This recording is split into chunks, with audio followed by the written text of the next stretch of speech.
Le Groenland est entré en ébullition après que l'ouverture du nouveau consulat des États-Unis à Nuuk soit devenue le théâtre de manifestations contre la présence américaine.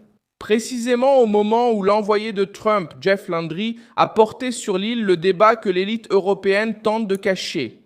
L'Arctique est devenu un enjeu de pouvoir, de défense, de minéraux critiques, de routes stratégiques et d'influence mondiale. Ce vendredi 22 mai 2026, la gauche se précipite pour attaquer Trump.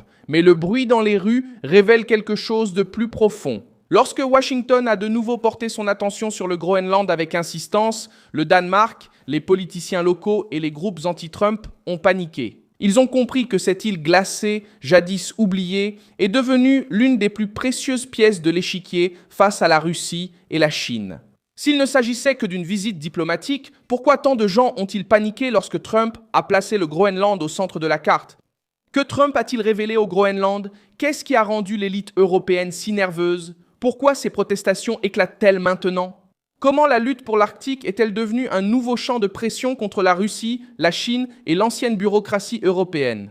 Je vais tout te raconter, mais maintenant tu vas vouloir t'abonner à la chaîne pour rester bien informé avec des informations en temps réel, avec une qualité journalistique inégalée. Dans le standard de crédibilité, Milson Alves. Le fait concret, c'est que le Groenland n'est pas devenu un sujet d'actualité par hasard. L'envoyé spécial de Trump, Jeff Landry, gouverneur de la Louisiane, est arrivé à Nuuk dans le cadre d'un déplacement lié à l'événement Future Greenland, une conférence sur les affaires, les investissements et l'avenir économique de l'île. La visite, jugée provocatrice par les adversaires, a mis en lumière une question à laquelle personne ne voulait répondre. Si le Groenland est si important pour la sécurité de l'Atlantique Nord, pourquoi l'élite européenne a-t-elle passé autant de temps à traiter ce territoire comme une pièce lointaine, froide et commode? Landry a exprimé ce malaise. Il a dit qu'avant Trump, les États-Unis ignoraient le Groenland. La phrase a irrité les opposants, mais elle a mis en lumière une véritable blessure. L'île abrite une position militaire stratégique, elle se trouve au cœur des nouvelles routes de l'Arctique et possède des ressources qui intéressent directement l'industrie de la défense, de la technologie et de l'énergie. Quand Donald Trump insiste sur ce sujet, il ne parle pas de n'importe quelle île. Il parle d'un point qui relie la sécurité militaire, la concurrence commerciale, l'accès aux minéraux critiques et la protection de l'espace aérien occidental. La réaction locale s'est intensifiée parce que la présence américaine est passée du discours à un symbole physique dans la capitale. Le consulat plus grand, la visite de Landry, le discours sur le retour de Washington pour marquer sa présence au Groenland et le rappel des déclarations précédentes de Trump sur le territoire ont créé un climat de pression. The Guardian a rapporté que les protestations ont eu lieu après que Landry a déclaré qu'il était temps pour les États-Unis de réaffirmer leur présence au Groenland.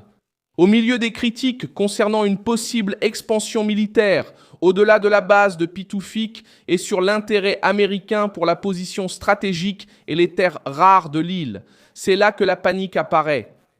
Ce n'est pas seulement la panique du manifestant qui crie dans la rue, c'est la panique d'une élite politique qui sait que Trump a forcé le vrai débat.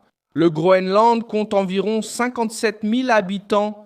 C'est un territoire semi-autonome rattaché au Danemark et il possède déjà une base militaire américaine active. Même ainsi, pendant des années, la conversation est restée enfermée dans un langage diplomatique, avec des notes froides, des promesses de coopération et peu d'actions visibles. La base de Pituffik est une pièce centrale de cet échiquier. C'est la principale présence militaire américaine au Groenland et elle joue un rôle lié à l'alerte aux missiles, à la défense et à la surveillance spatiale. L'Associated Press a décrit Pituffik comme l'installation la plus au nord du département de la défense des États-Unis, créé dans le cadre de l'accord de défense de 1951 entre Washington et Copenhague. Avec un rôle important pour les États-Unis et pour l'OTAN, cela explique pourquoi le débat effraie tant de gens. Le Groenland ne se résume pas à un drapeau. C'est une plateforme d'observation de l'Arctique, une ligne de défense avancée dans l'Atlantique Nord et une région qui devient de plus en plus importante à mesure que la glace recule, que les routes maritimes prennent de la valeur et que les puissances rivales cherchent à accéder aux ressources. La gauche préfère tout résumer à « Trump veut acheter le Groenland » parce que cette phrase suscite facilement la moquerie. Derrière cela se cache une question plus vaste. Qui dominera l'Arctique dans les décennies à venir? La question des ressources minérales accentue ce point. Reuters a indiqué que le Groenland est riche en minéraux, en pétrole et en gaz naturel, et qu'une étude de 2023 a révélé la présence de 25 des 34 minéraux considérés comme matières premières critiques par la Commission européenne. Dans un autre reportage, l'agence a souligné que Trump considère le Groenland comme un atout stratégique en raison de sa localisation et des richesses sous la glace, y compris l'or et les terres rares utilisées dans les produits technologiques. Cette information change le poids des protestations. Lorsque les manifestants disent que le Groenland appartient aux Groenlandais, ils parlent de souveraineté. Mais lorsque les gouvernements et les investisseurs regardent l'île, ils voient de l'énergie, la défense, la technologie, des minéraux et une route maritime.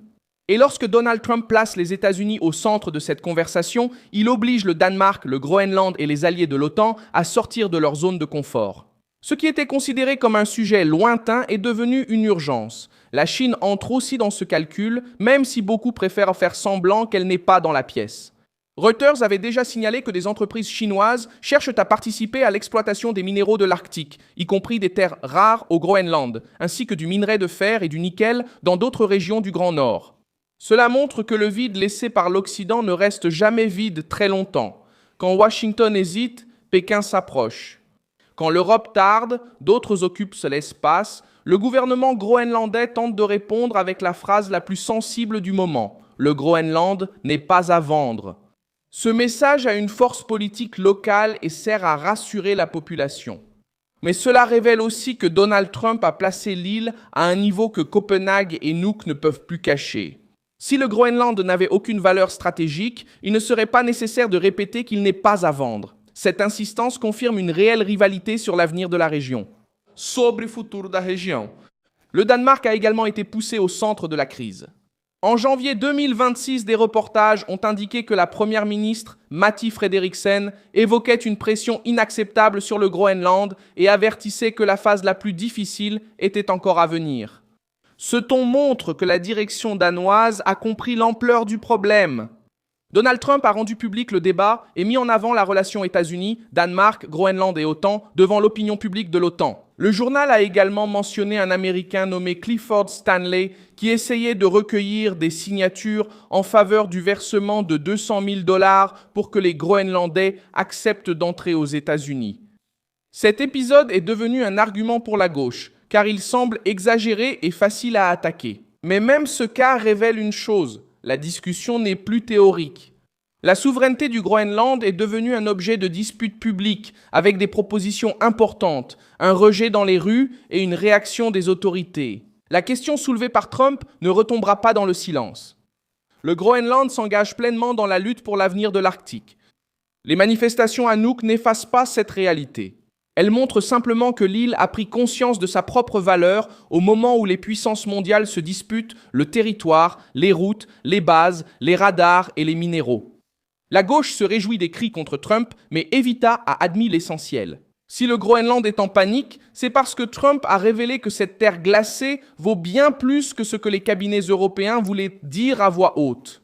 Je suis Milson Alves, spécialiste des relations internationales, et mon objectif est de vous tenir bien informé en vous disant la vérité chaque jour. Les liens des actualités se trouvent dans la description de la vidéo. Laissez un like sur cette vidéo, abonnez-vous à la chaîne et, à la fin, jetez un œil aux commentaires pour être encore plus impliqué dans la communauté Milson Alves.